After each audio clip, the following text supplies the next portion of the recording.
Exporting is beneficial to any country as revenues received from trade transactions are used to offset the cost of imports and also boost the domestic economy.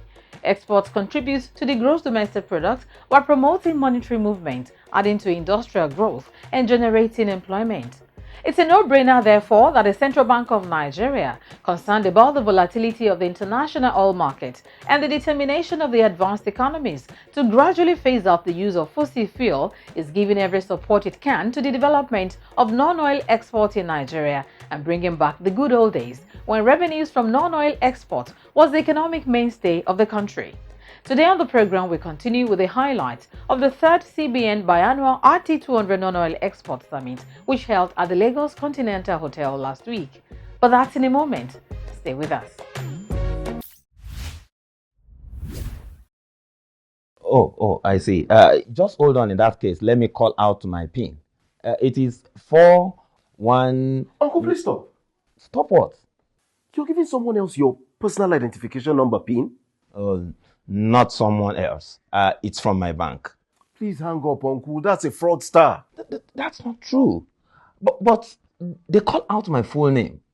I am sure this is from my bank.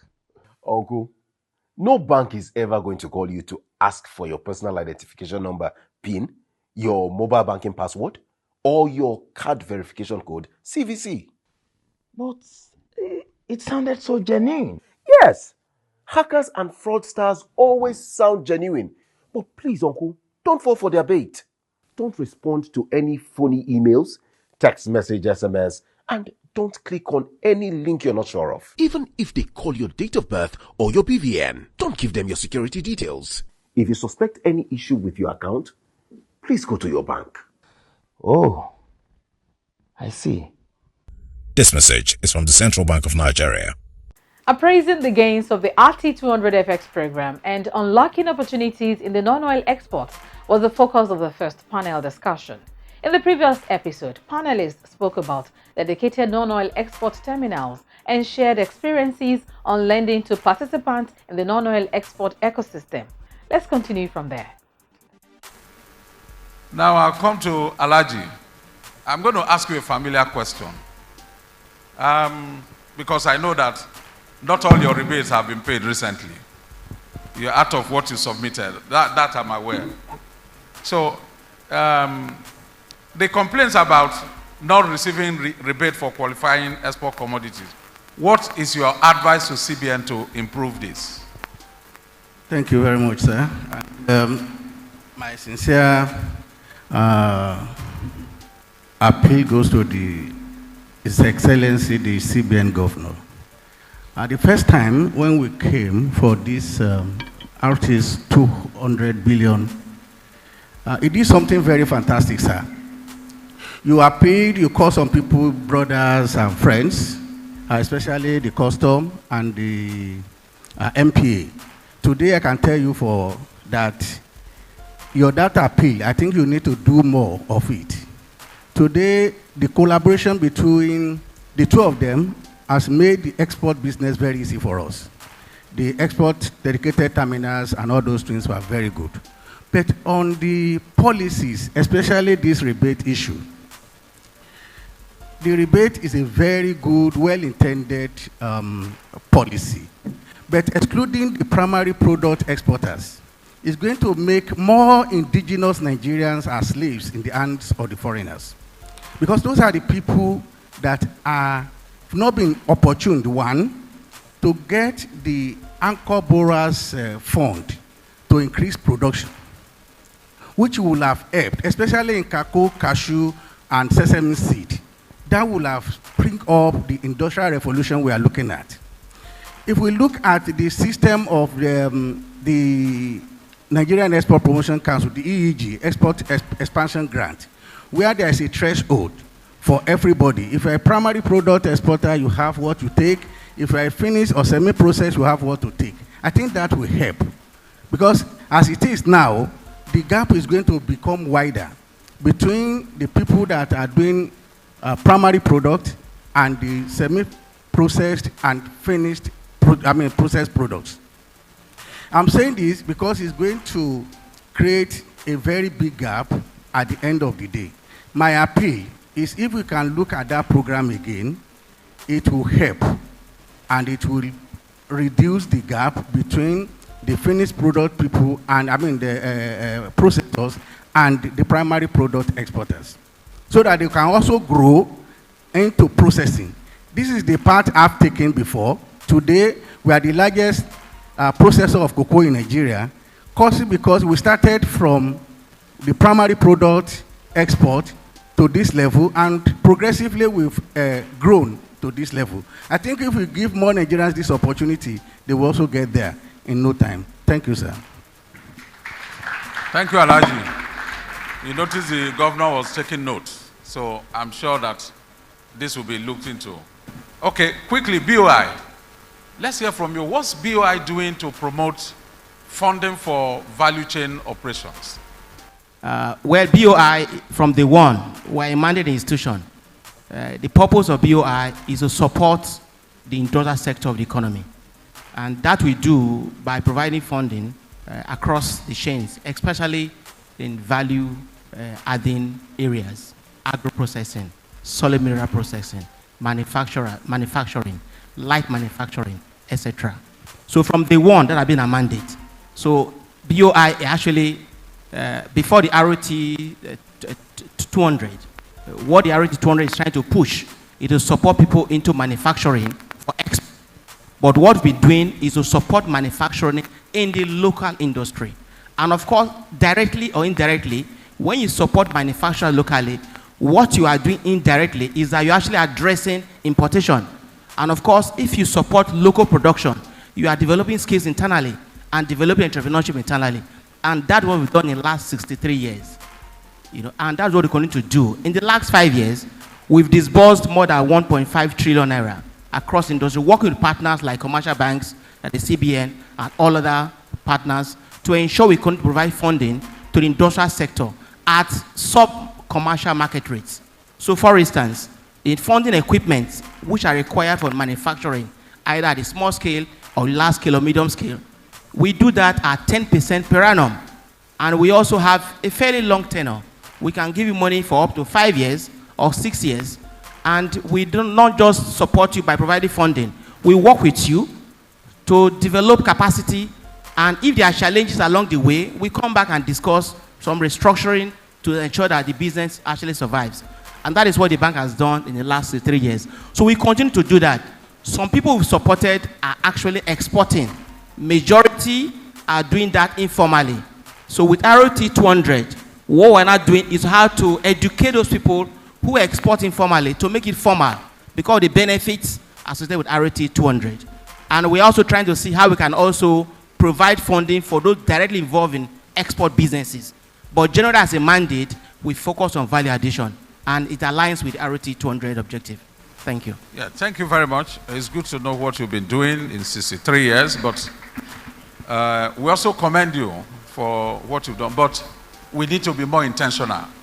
Okay, my next question is to Nigerian Export Promotion Council representative. We'd like to know what NEPC is doing in joining the advocacy. Good morning, everybody. Thank you, Mr. Moderator. We want to sincerely thank the CBN for what they are doing in the non-export sector ecosystem, especially with the RT200. It is a contributory role to what the Council is doing in respect of the Export Expansion Grant and the Export Development Fund. And like it has been said here on this panel, that in 47 years, 2022 recorded the highest export performance and about 40% increment from last year. But with that, I still have to digress a bit to refer to what Alhaji said about the essence of reclassification of the RT200 following what the Council is doing in the disbursement of the EEG based on a particular threshold, which we call the weighted eligibility criteria. Why am I saying this? Because we observed that about 90% of those in the non-export ecosystem are indigenous companies. And if it is not done that way, we just realize that it's only the multinationals and the big companies that will be going home smiling with all this incentive put into place. And another thing is that we also realize that 80% of the practitioners in the non-export sector are women and the youths. They are the ones in the farm. Like, for example, we talk about ginger. Most of the cultivators of ginger in the farm are women and youth. Also go for shea nuts. So if you reclassify this for them to benefit, like Alaji said, initially when they started, we just started like a local buying agent. From there, after acquiring a lot of capital, he has to go into processing. So if we encourage the SME exporter in this way, we realize that they'll be able to also add value, into whatever they do. And another thing I want to talk about has to do with taking opportunities of the non-export sector. I realize that as a nation, we are not really taking opportunities of what we have, the non-export sector. For example, I want to refer to Benue State, which we refer to as the food basket of the nation. That state is where a single person will have 8,000 stands of orange and mango trees. The only intervention in that sector is Transcorp, which can only absorb about 5% of what is produced. What we are saying is that we can invest to that sector to start producing concentrates, because we're a nation that drinks a lot of juice. So we can invest to that sector. So another area has to do with the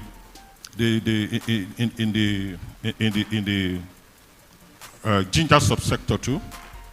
Nigeria ginger is the best in the world in terms of the aroma, the potency, and the oil content. But the only thing we do is split ginger, which value is not compared to when we do fresh ginger.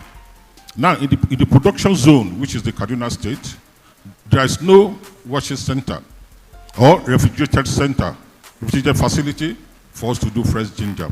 So if you look at investment into all these sectors, we are going to get value for our export. Now, as a council, we've taken it upon ourselves to ensure that in a keeping to our mandates as an agency, we put in a lot of programs. When His Excellency, the governor, was talking about the terminals, what we've been able to do in the country is what we've been able to license what we call the domestic export warehousing scheme, based on the gridlock at the ports. We observe it's very difficult in most cases. We see container spending days.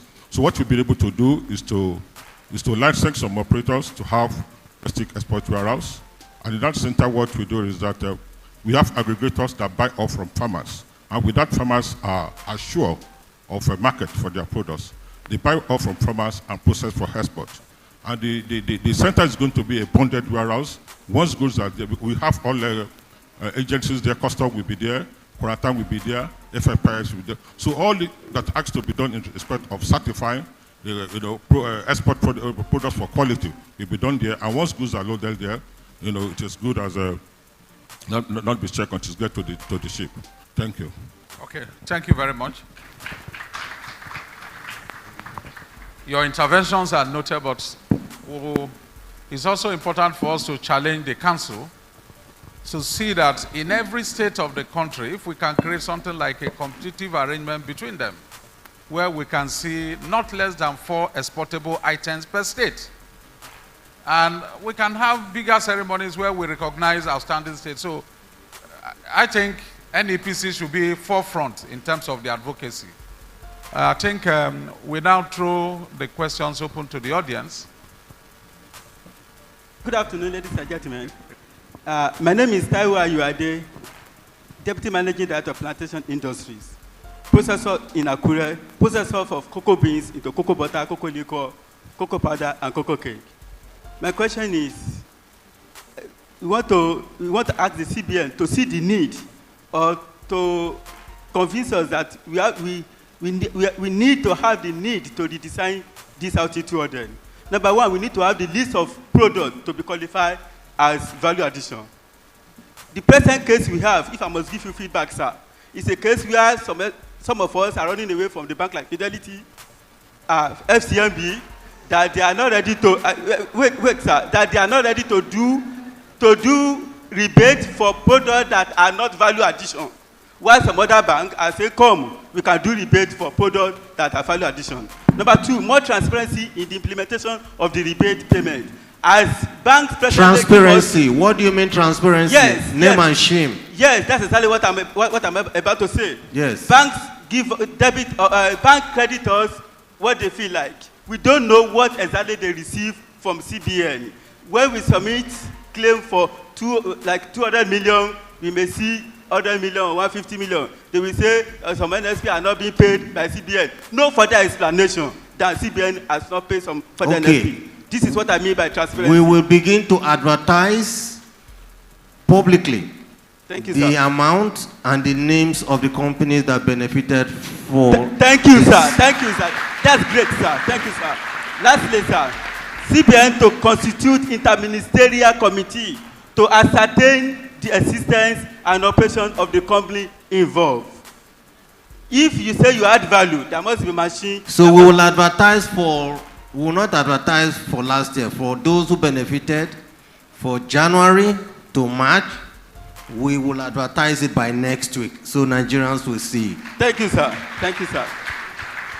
Graduate the rebate in line with EEG program. We will address that, don't worry. Okay, Next sir. question. Put in place. Are you the only one that is speaking? Or are you the chairman of the association? Put in place measures to ensure rebates are used for capacity expansion to ensure we are on journey to repatriation of 200 billion in the next 5 years as envisaged. Thank you, sir. Thank you. Yes. Yes, I want to be the voice of some of the women here. My name is Mrs. Chinwe Zenwa.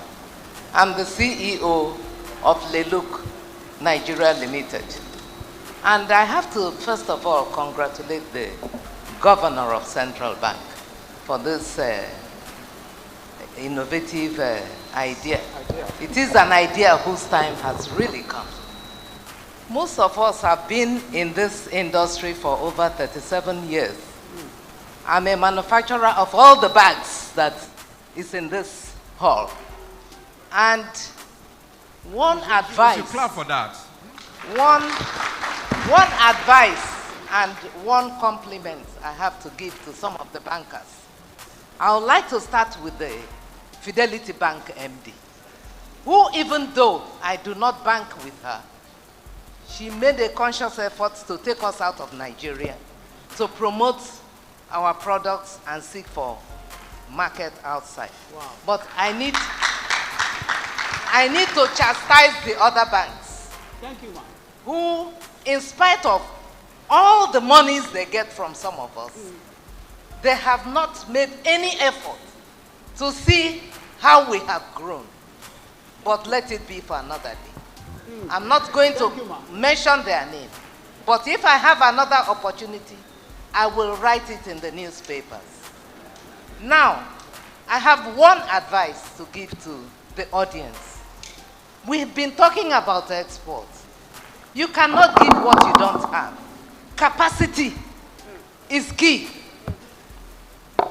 In recognition of that, singularly, I set up an academy in Abuja when I knew that African free continental trade was coming, to be able to raise an army of women that will be able to produce these bags, because some of us have succession planning. I'm 72 years old. Wow. And let me tell you, thank you. But let me tell you, we need the support of the CBN to grow that academy. We need to raise an army of youths to be able to do these things. You cannot give what you don't have. Capacity building is part of the non-oil export. If you're looking for RT200 and you don't have people to produce, I think you're wasting your time. Thank you. Thank you. Well, thank you, madam. Thank you for that comment.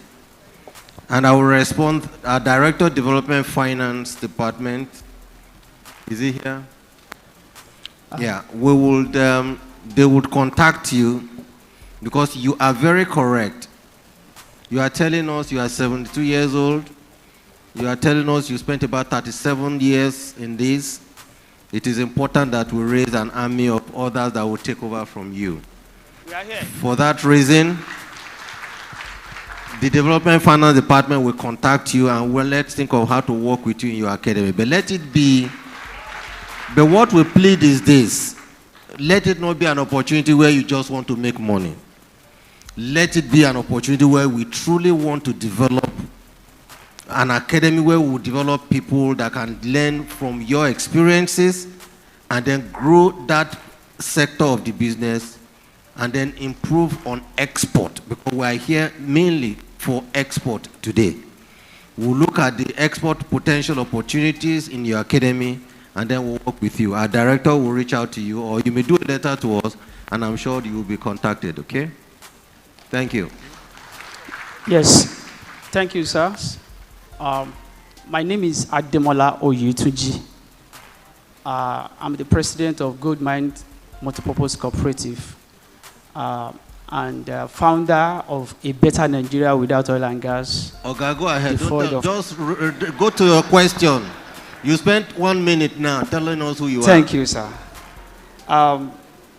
My question is, we need cottage industry for processing. And of course, I want to commend Nigeria Export Promotion Council for different capacity building, which have been a beneficiary and which have been actually teaching people, both virtual and physical. I want to see a situation whereby Nexim, NEPC, BOI will work in collaborations so that we can achieve orientation and funding. I'm asking the question because different program has been organized and I've been a part of different program organized by NEPC, but we see that there is no synergy within the agencies. And I'm saying that because one of the beneficiaries of my program, actually we have a contract to supply granules, a contract sealed on, but we talked to our commercial bank. I want to mention name. Lotus Bank, FCMB, at a point they don't pick calls again. So I want to see a situation whereby this program will have a follow-up scale, a evaluation team, that all this money I mark for this project is actually used for a purpose. Yes, Governor already spoke to capacity building and expansion, so I'm sure the Director of Development Finance will be very expansive as he considers that project.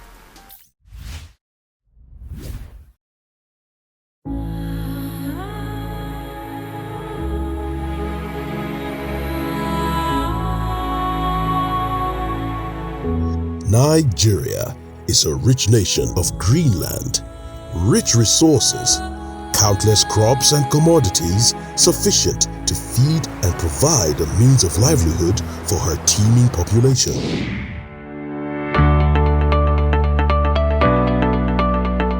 Chin up, Nigeria, the giant of Africa. Exciting times are here. We can be self-reliant and grow our economy if we work together to explore our potential.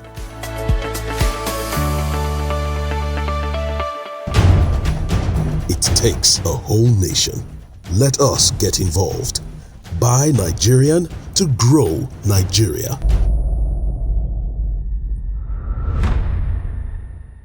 That's the package from the CBN this week. Be careful not to fall for any fraudulent recruitment portal or loan schemes advertisement purportedly from the Central Bank of Nigeria.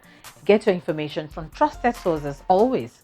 Report unresolved banking issues to the CBN Consumer Protection Department using the email cpd@cbn.gov.ng. Attach relevant documents. Call the CBN Contact Center on the phone line +234 700 2255 226.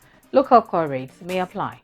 Write to us through the email address fromthecbn@gmail.com. Follow us on Facebook, YouTube, Instagram, and Twitter for updates and to watch uploaded episodes of the program. We invite you to join us again next time. I'm William Misi Dada. Stay safe and bye for now.